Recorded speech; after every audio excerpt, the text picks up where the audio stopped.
The doctors told me it was a miracle that I survived. They said it was a 1 in a million shot, a bullet that should have killed me instantly, but somehow left me clinging to life. I remember the flash of pain, the darkness swallowing me whole, and then nothing. When I woke up in the hospital, everything was different. I was blind. The hunting trip was supposed to be a weekend getaway with my friends, a chance to escape the monotony of daily life and enjoy the peace of the woods. We had been laughing, sharing old stories around the campfire, when I felt it. A sharp, searing pain exploded in my skull, and then everything went black. When I finally regained consciousness, my world was shrouded in darkness. The doctors explained that the bullet had damaged my optic nerves irreparably. I would never see again. At first, I was consumed by rage and despair. How could this happen to me? But soon, other sensations crept in, things that made my blood run cold. It started with the voices. At night, when the world was quiet, I would hear whispers, soft and indistinct. They seemed to come from just beyond the edges of my perception, always slipping away when I tried to focus on them. I thought it was just my mind playing tricks on me, a side effect of the trauma. But the voices grew louder, more insistent. "He's coming," they would say. "He sees you." I tried to ignore them, but the whispers followed me everywhere. During the day, I would feel cold fingers brushing against my skin, fleeting touches that sent shivers down my spine. My friends and family told me it was just my imagination, that I was adjusting to my new reality, but I knew better. Something was wrong. Something was watching me. One night, as I lay in bed, the whispers became screams, terrifying, blood-curdling screams that filled my head, drowning out all other thoughts. I bolted upright, my heart pounding, and felt a presence in the room with me. It was cold, malevolent, and it pressed down on me, suffocating me with its darkness. I reached out, hoping to find something, anything, to reassure me that I was alone. My hands brushed against something cold and clammy, like rotting flesh. I recoiled in horror, but the presence only grew stronger. I could feel it breathing down my neck, its rancid breath hot against my skin. "Leave me alone," I screamed, thrashing wildly. My hand struck something solid, and I heard a low, guttural growl. Panic surged through me, and I scrambled out of bed, stumbling blindly through my room. I could hear it following me, its footsteps heavy and deliberate. I fled to the living room, collapsing on the floor in a heap. The whispers returned, softer this time, but more insidious. They wormed their way into my mind, planting seeds of doubt and fear. I was losing my grip on reality, and I knew it. Days turned into weeks, and the hauntings grew worse. The visions started next. Even in my blindness, I saw them, dark, twisted shapes lurking in the corners of my mind. They would slither and writhe, their forms constantly shifting. Sometimes they had faces, ghastly, contorted faces with hollow eyes that stared into my soul. I stopped sleeping, too terrified to close my eyes. Every time I did, the visions would consume me, dragging me down into a pit of madness. My friends tried to help, but they couldn't understand. They couldn't see what I saw, hear what I heard. One night, as I Saturday in my living room, clutching a knife for protection, I heard the front door creak open. My heart raced, and I strained to listen. Footsteps echoed through the hallway. Slow and deliberate, I knew it wasn't one of my friends. They had all but abandoned me, unable to deal with my growing paranoia. The footsteps stopped just outside the living room, and I could feel the presence watching me. It was the same malevolent force that had haunted me since the accident, and it was getting bolder. I gripped the knife tighter, my knuckles turning white. "Who are you?" I shouted into the darkness. "What do you want from me?" The whispers answered, a chorus of sinister voices that filled my mind. "Your soul," they hissed. "We want your soul." I lashed out with the knife, swinging wildly at the air. I felt it connect with something solid, and a terrible, inhuman scream filled the room. The presence recoiled, but it didn't retreat. It was toying with me, enjoying my fear. Suddenly, I felt something cold and sharp press against my neck. I frowned, my breath catching in my throat. The whispers grew louder, more frenzied. They were chanting now, a dark, ritualistic incantation that made my skin crawl. "He's here," they said. "He's coming for you." I could feel the blade digging into my skin, drawing a thin line of blood. Panic surged through me, and I thrashed wildly, trying to break free. The presence held me down, its strength inhuman. Just when I thought I couldn't take it anymore, the pressure vanished. I collapsed to the floor, gasping for breath. The whispers faded, leaving me in a silence that was somehow more terrifying than the noise. I don't know how long I lay there, but eventually, I mustered the strength to crawl back to my bedroom. I locked the door behind me and huddled in the corner, clutching the knife to my chest. Sleep was impossible, but I closed my eyes, hoping for a moment of peace. Instead, the visions returned, more vivid and terrifying than ever. I saw a figure standing over me, its eyes glowing red in the darkness. It reached out, its fingers long and clawed, and touched my face. I could feel its cold, clammy skin against mine, and I screamed.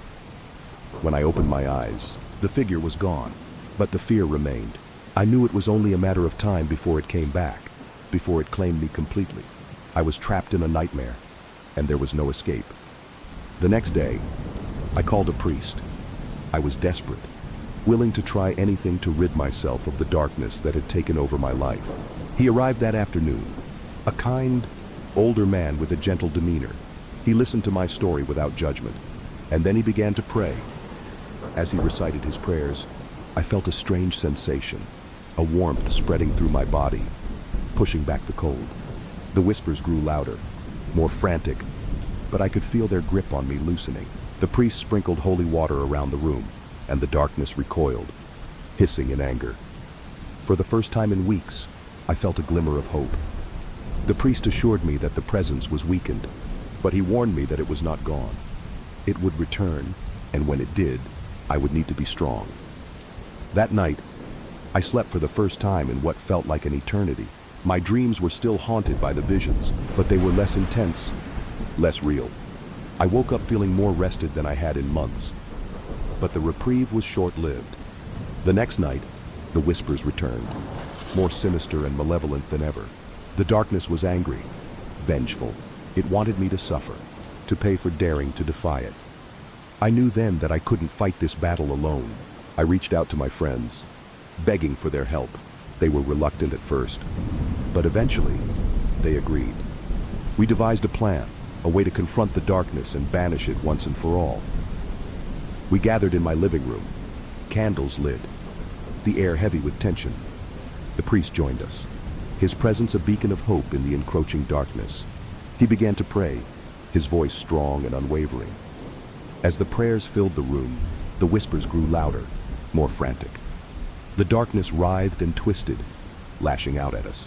We stood firm, refusing to back down. Suddenly, the temperature dropped, and a chill settled over us. The presence was back, stronger than before. I could feel it, a palpable, suffocating force that seemed to fill every corner of the room. The priest continued to pray, his voice rising above the chaos. The darkness fought back, but we held our ground. My friends clung to each other, their fear palpable. The whispers turned into screams, a cacophony of agony that made my ears ring. I felt a cold hand grip my shoulder, and I knew it was the presence, making its final stand. The priest's prayers grew louder, more urgent, but I could sense his doubt. The darkness fed off it, growing stronger, more aggressive. I felt a sharp pain in my chest, as if claws were digging into my flesh. "He's here," the whispers hissed. "He wants you." The priest sprinkled more holy water, but it did nothing. The darkness laughed, a deep, guttural sound that shook me to my core. I could feel its breath on my face, its rancid scent filling my nostrils. Just when I thought I couldn't take it anymore, the presence receded, leaving me gasping for air. The room fell silent, the tension thick enough to cut with a knife. I could hear my friends' ragged breaths, their fear mirroring my own. The priest's voice trembled as he spoke. "I have done all I can. The darkness is strong, and I fear it will not leave you." I felt a wave of despair wash over me. The priest had been my last hope, and I felt a wave of despair wash over me. The priest had been my last hope, and now even he seemed powerless against the darkness. My friends left reluctantly, each one casting sympathetic, frightened glances my way. I was alone again, trapped in my perpetual night. The days blurred into each other, a continuous stream of torment. The whispers never ceased, their hissing voices a constant companion. The presence lingered, always at the edge of my awareness, a malevolent shadow that never left my side. I tried to go on with my life, but it was impossible. The darkness was always there, watching, waiting. It mocked me, tormented me with visions that felt all too real. I saw twisted faces, eyes burning with malice, reaching out to drag me into their abyss. I felt their cold fingers on my skin, heard their hollow laughter echoing in my mind. One night, as I sat in my living room, trying to drown out the whispers with the static of the television, I felt it again, a cold presence that seemed to fill the room. My heart pounded, and I gripped the arms of my chair, too terrified to move. "Why are you doing this?" I whispered, my voice trembling. The whispers answered, a chorus of sinister voices. "Because you belong to us." I felt something cold and sharp brush against my cheek, and I flinched. The darkness laughed, a low, rumbling sound that seemed to come from all around me. I could feel it closing in, suffocating me with its malevolence. Desperation clawed at me, and I realized I had to do something, anything, to end this nightmare.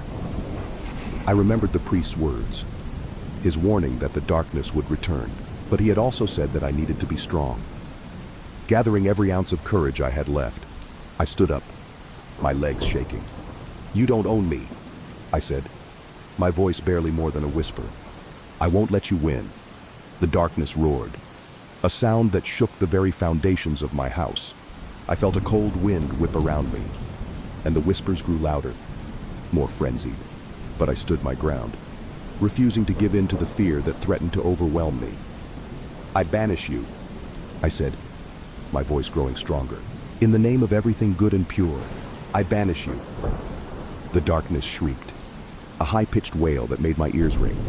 I felt a pressure in my chest, as if something was trying to crush the life out of me. But I held on, repeating the words over and over. "I banish you. I banish you." The pressure grew, the darkness closing in around me. I could feel it trying to pull me under, to drag me into its abyss. But I fought back, refusing to give in. And then, just as suddenly as it had begun, it was over. The darkness receded, the whispers fading into nothingness. I collapsed to the floor, gasping for breath, my body trembling with exhaustion. I lay there for what felt like hours, too weak to move. But gradually, I realized something had changed. The darkness was still there, lurking at the edges of my awareness, but its grip on me was weaker, its presence less oppressive. I knew then that the battle was far from over. The darkness would never truly leave me. It would always be there, a shadow lurking in the corners of my mind. But I had faced it, and I had survived. As the days turned into weeks, I learned to live with the darkness. The whispers were still there, but they were quieter, less insistent. The visions still haunted my dreams, but they were less vivid, less real. I knew I could never escape the darkness completely. It was a part of me now, a scar that would never fully heal. But I had found a way to live with it, to keep it at bay. And so, I went on with my life, blind but not defeated. The darkness was my constant companion, a reminder of the horrors I had faced. But I had learned to live with it, to accept it as a part of my reality. I knew the darkness would never give up, that it would always be waiting for a moment of weakness. But I had faced my demons and survived, and that was enough. I never thought I'd see Jessica Wright again. We were just kids, really. High school seniors wrapped up in the small dramas of our tiny town. Jessica was the girl everyone noticed, with her bright eyes and infectious laugh. I was the boy in the back of the class, quietly sketching her from a distance, too shy to ever make a move. Our paths crossed occasionally, but we were never more than casual acquaintances. Then, the accident happened. It was a rainy night, the kind that turns the roads into slick death traps. Jessica's car skidded off the highway and wrapped around a tree. She was gone before the paramedics even arrived. The town mourned. Her parents were devastated, and for weeks, I couldn't get her face out of my mind. I felt an unbearable guilt, a sense of loss that I couldn't explain. I didn't know her well, but somehow, her death carved a hole in my life. Years passed. I moved away, went to college, got a job, and tried to forget the haunting memory of Jessica. Life became a series of routines, and for a while, it worked. But then, a few months ago, the nightmares started. I would wake up drenched in sweat, Jessica's face floating just behind my eyelids, her eyes empty and accusing. It wasn't until last week that things took a turn for the worse. I was sitting alone in my living room, the clock on the wall ticking loudly in the silence. It was just after midnight, the hour when the world feels the most still. I had just turned off the TV and was about to head to bed when I felt it, the unmistakable sensation of being watched. My skin prickled, and I turned slowly, my eyes scanning the room. At first, I saw nothing, just the familiar contours of my furniture, the soft glow of the streetlight filtering through the curtains. But then, in the corner of the room, something shifted. My heart stopped. There she was, Jessica Wright, sitting in the old armchair by the window. Her skin was pale, almost translucent, and her eyes were black pits, void of any life. She was dressed in the same clothes she wore the day she died, soaked and torn. I blinked, hoping she would vanish, but she remained, staring at me with those empty eyes. I couldn't move, couldn't breathe. My mind raced, trying to rationalize what I was seeing. Maybe it was a trick of the light, a figment of my overactive imagination. But deep down, I knew it was her. I wanted to scream, to run, but my body refused to obey. All I could do was sit there, paralyzed with fear, as she continued to stare. Finally, after what felt like an eternity, she stood up. Her movements were slow and jerky, like a puppet on strings. She took a step towards me, and I could hear the squelch of her wet shoes on the carpet. I bolted upright and stumbled backwards, nearly tripping over the coffee table. She stopped, her head tilting to the side, as if confused by my reaction. Then, she took another step. And another. She was coming for me. In a blind panic, I fled to my bedroom, slamming the door behind me. My hands shook as I locked it, the metallic click echoing in the silence. I pressed my ear to the door, listening. Nothing. No footsteps. No movement. Just silence. I spent the rest of the night huddled on my bed, every creak and groan of the house sending chills down my spine. When the first light of dawn finally crept through the window, I dared to open the door. The living room was empty, the armchair vacant. It was as if she had never been there. But I knew better. The next night, she came again. And the night after that, always at the same time. Always sitting in that same chair, staring at me with those hollow eyes. I stopped sleeping, stopped eating. My life became a blur of fear and exhaustion. I couldn't escape her, couldn't understand why she was haunting me. Desperate for answers, I reached out to an old friend from high school, Sarah, who had been close to Jessica. She was skeptical at first, but when I described the apparition in detail, her voice trembled.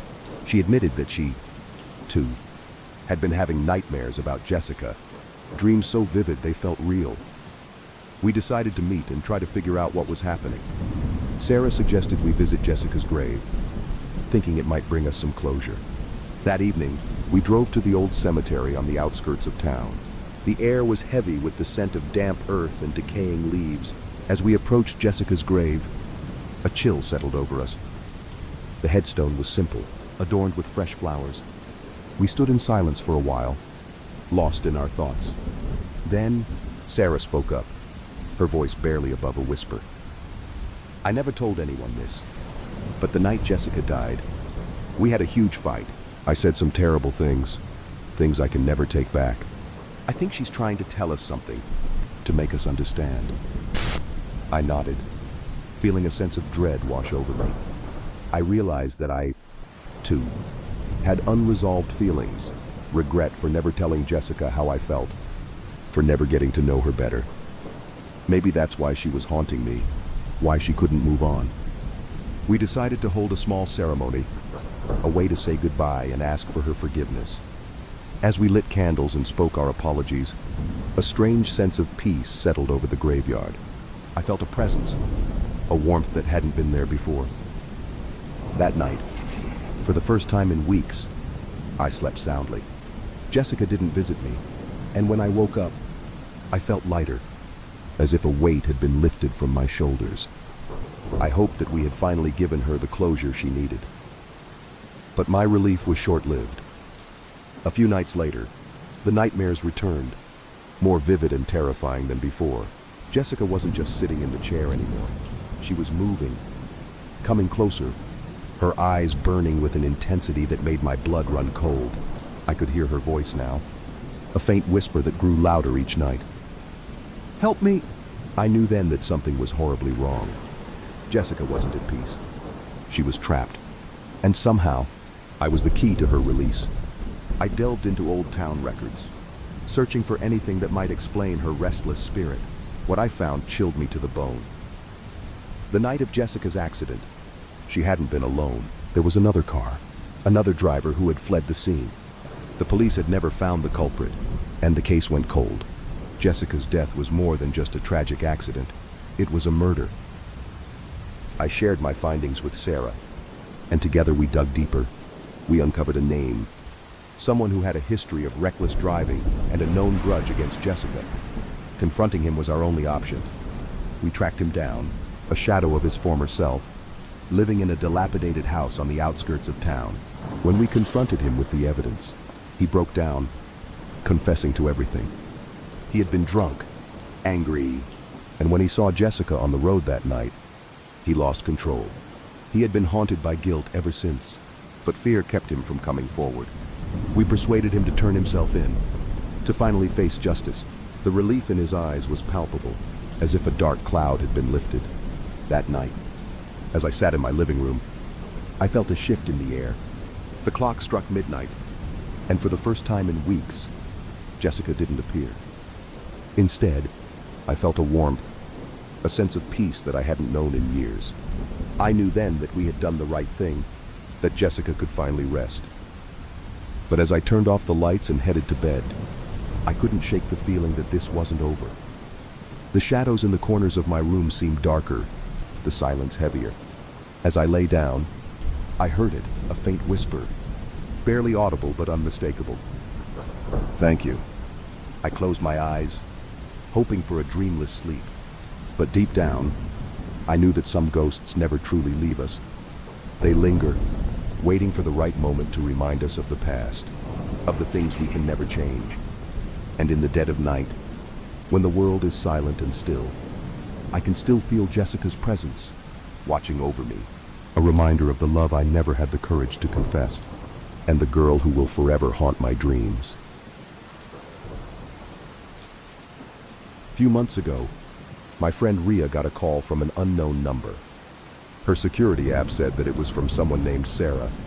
That number was not flagged as spam, so she received the call. But on picking it up, the person on the other side was asking her questions as if they were a telemarketer or something like that. She was called by that number before too, when she couldn't just pick it up. But after the conversation that night, she blocked the number. As you read further, you will know that this was literally her grave mistake. The person on the other side tried to call her after getting blocked too. But after some times, they realized that they have been blocked from Ria's side. Ria told me about that incident on the night that happened. Since she received the call at nighttime, probably even the telemarketer's shifts are over by that time. It was about 9 p.m. So she told me how she even heard the other person giggling in between as they spoke. But she let go of it. While we were talking about it, we both got a call from the same number at the same time. Except, the number was international. She sent me the number, and I was astonished how it was the same number. Then I received a message from that other number which asked, "Do you have a friend?" It was late at night and alone in my dorm room, at the end of the building. I was scared but thought to myself that this is just an online thing, and this will go away if I just keep my phone away. I could ignore it if something doesn't seem right. For my own sake, right? Or so I thought. I asked them for their identity, but they said she will call her again. Your friend can redeem herself, only if she picks up the call from Sarah first. Sarah is angry. I tried sending messages to them again, but they just wouldn't go. I thought someone must be playing a prank, so I thought of not bothering Ria with those messages.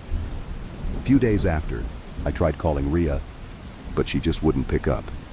At that point I was frightened, because I still hadn't forgotten the creepy call at midnight and the message too. So, I called her mother and was shocked to see her reply. She said that Ria went crazy and wouldn't stop saying, "Save me from Sarah," and she is coming for me repeatedly. They asked her who Sarah was, what was her full name, anything about her. They searched her contacts, but there was no Sarah in it. A couple days later, Ria was found dead, and the walls of her room were smeared with her blood. On the floor, there were ashes, shaped to write, "Sarah Jasper Evans just wanted to be friends." So she is taking away her friend's beautiful soul. Ria was cut from below her knees and from her elbows, probably so that she can't run away. She didn't have wounds that would be enough for a person to die. A team of detectives were appointed on the case. After that call I made to her mother, I received a text again, from the same country code as the one which messaged me at that midnight. It said, "She should have listened to Sarah." I replied again with the same question. "Who are you?" They said, "I can tell you who Sarah was." I read the message but didn't reply. A few minutes later, I get a text again. It was a long one. Sarah was my best friend. I met her online. She was the most social person, at least according to what I could understand from her social media. But I was wrong. I had met her when I was in the easier semester, so I naturally couldn't find equal time to talk to her as I did before, once the other semester started. One day she broke down on the call and told me how lonely she was. I felt nothing but pity. She said I was her only friend, and she could not talk to her parents because they thought she was a disappointment, and she should be grateful that they are letting her stay with them. She told me how she would call random people just to hear someone talk. She was that lonely.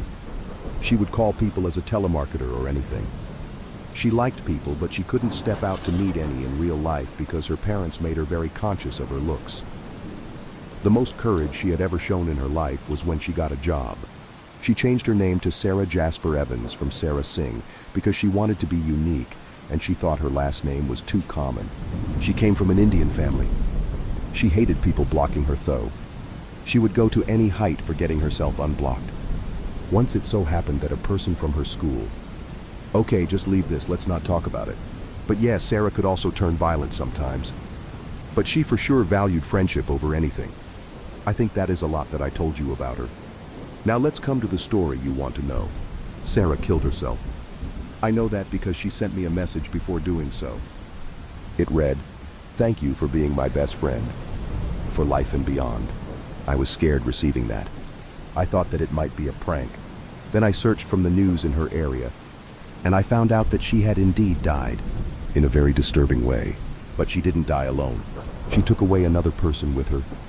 Her ex-best friend who abandoned her and blocked her. That shook me to the core. I couldn't believe that such a sweet person could do all this. It took me some days to process the grief of her death. A few months after that, I was pulling an all-nighter when I received a message from Sarah's number. "Hey buddy, remember me?" As soon as I saw the notification, I searched her local news again and found out that she had been cremated and her remains were put in a river. I was scared to ignore her. So I replied, "Sarah, it's not you, is it?" She immediately replied, "I need your help." She then gave me your number and asked me to send you those messages.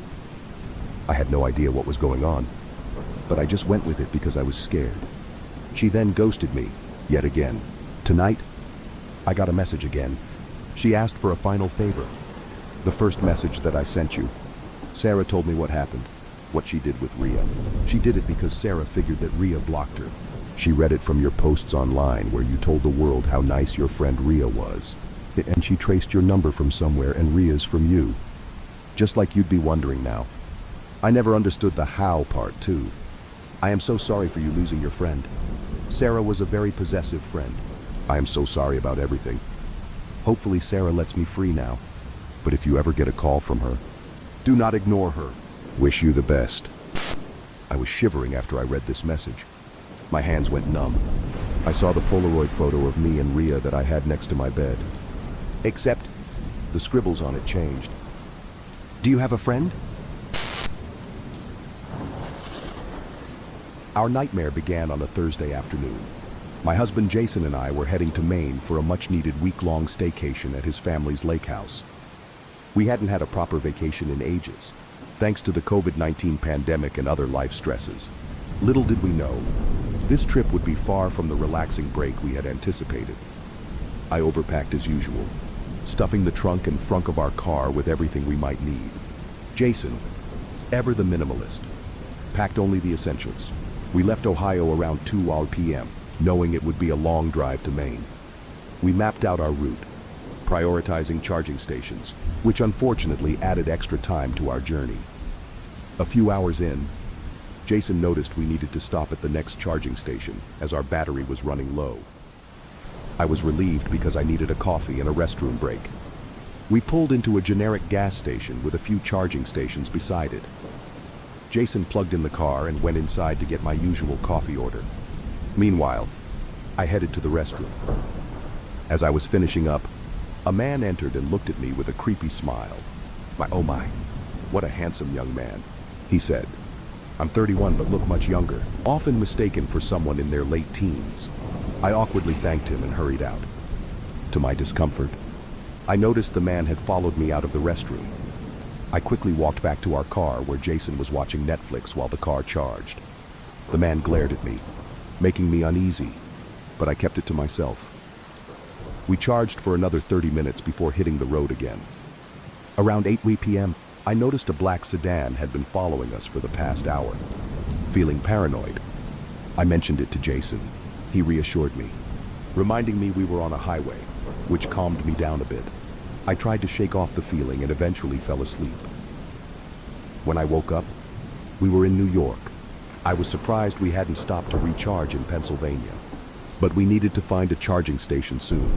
I glanced in the mirror and saw the same black sedan still behind us. My anxiety spiked, but I convinced myself it was just a coincidence. Jason suggested we find a hotel with a charging station since he was exhausted and I couldn't drive due to my medication.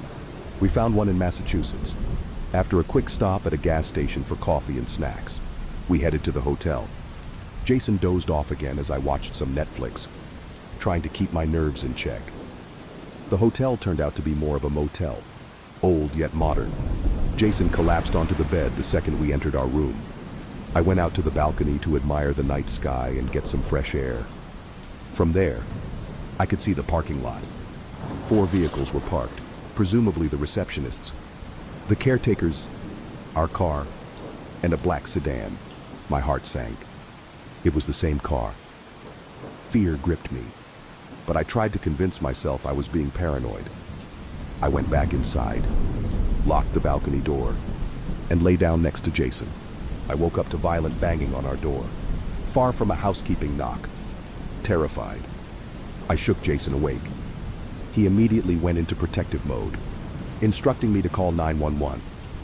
The man outside shouted, "I know you're in there." Handsome. My blood ran cold. I frantically explained to the 911 operator while Jason held the door back. I told him about the man from the gas station.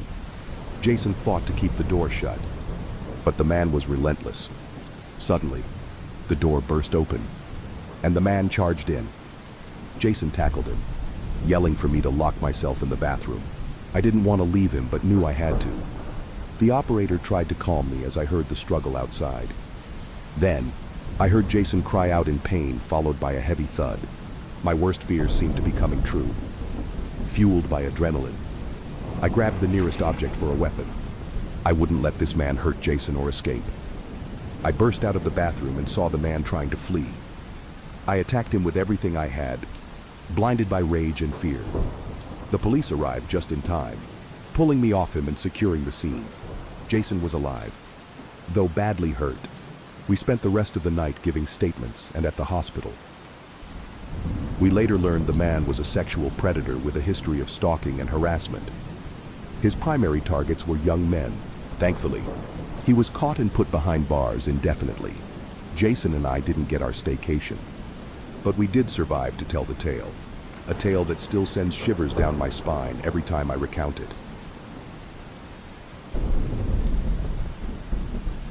A few years back, I decided to go camping with about 10 other friends at Snively Hot Springs in eastern Oregon on Friday the 13th.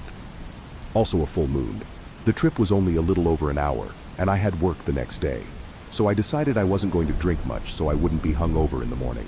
Anyways, we arrive, set up camp in a lovely spot away from everyone else, drink a lil, and head to the springs where we have an amazing time together, laughing, smiling, and making best friend soup while watching the sunset. Truly one of the most lovely experiences of my life. The majority of us decided we wanted to go on a night walk and enjoy the mountains illuminated by the full moon and the stars. We get out, head back to camp, put on some warm clothes and start to get ready to head out. Well, half of us are ready to go, and the other half are lollygagging around. Some of us are drunk, high, and distracted. So overall, it was actually pretty difficult to get all of us in a spot where we were ready to go. It was really dark at this point and people dipped out. So only a few of us ended up actually going on this night walk. Side note, the 3 of us that went had all been microdosing mushrooms pretty much the majority of the night. Things were slightly trippy, but I don't like to get super glonky and or unaware of my surroundings. So, it's the 3 of us, myself, my friend girl, and my friend boy, and friend boy's dog. We did have a flashlight, but most definitely should have had a headlamp for all of us. We're walking uphill for about 10 minutes, and we take a right onto a trail. In front of the trail, though, was a cattle guard, aka a stock grid. We pick up the dog and cross it, and start walking this trail. The cattle guard, adjacent to a couple barbed wire fences, should have been the very first sign not to cross it. But we crossed it. We didn't even make it 3 minutes without hearing some very loud, close by rustling in front of us. We stop in our tracks and homeboy in the front of the line starts scanning the area with his flashlight. When I tell you I have never been so scared in my life, have you ever seen a cat's eyes in the dark? The way they glow is chilling, especially when the cat is bigger than you. So, we're face to face with a big old mountain lion. It's not more than a few yards in front of us. Instinct kicks in for all of us, and we just back away slowly. We back away, back away, back away. The dog, on the other hand, had an instinct of its own and ran off to the side. We could see her running alongside of us, but a couple yards away. Well, we back away until we can't back away anymore and hit the barbed wire fence. And sure enough, we see the dog is right next to us. So what was that running alongside of us? We shine the flashlight and holy shit, another mountain lion. How lucky were we to run into mama and baby together? On the other side of the fence was someone else's campsite. We had no choice but to turn around and jump it. We got the dog over first and then jumped it and ripped all of our clothing in the process. And friend boy cut his leg pretty bad. So we're in someone else's campsite on Friday the 13th, under a full moon, in the mountains, tripping on some mushrooms, and completely lost. We don't know where the people are, but we don't care. We got into their unlocked car and honked the horn for about a minute to scare off the cougars.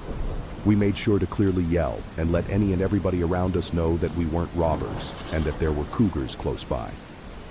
We got out after a couple mins and were pretty weirded out that nobody came out to check on their campsite. My friend girl swore she could hear someone screaming or trying to scream, but her boyfriend, aka friend boy, insisted that we needed to leave the campsite. Part of me believed her, even though I didn't hear any noises, but I was also ready to GTFO away from the area. We found the exit of their campsite, and on the way back to ours, I said my final prayers. I'm not even religious. We got back to camp, and every rustling noise around me had me convinced that we were being stalked by these cougars. I had a full-fledged panic attack in the car for about an hour, and was absolutely covered in gnats because the sunroof was cracked. Everyone else was having fun around the campfire, even the other 2 who had just gone through the same experience I did. Friend girl got in the car with me and got herself covered in bugs just to help me out of my sheer panic. She brought a bottle of tequila and a pocket full of mushrooms and told me we'd die happy together if we died tonight, and I gained enough courage to get out of the car and have fun with my friends. I was hungover as shit the next day, and no called, no showed my job, and got fired when I got back into town. Was worth every second, but holy shit, I am traumatized. Sometimes I'll even have nightmares about them stalking me,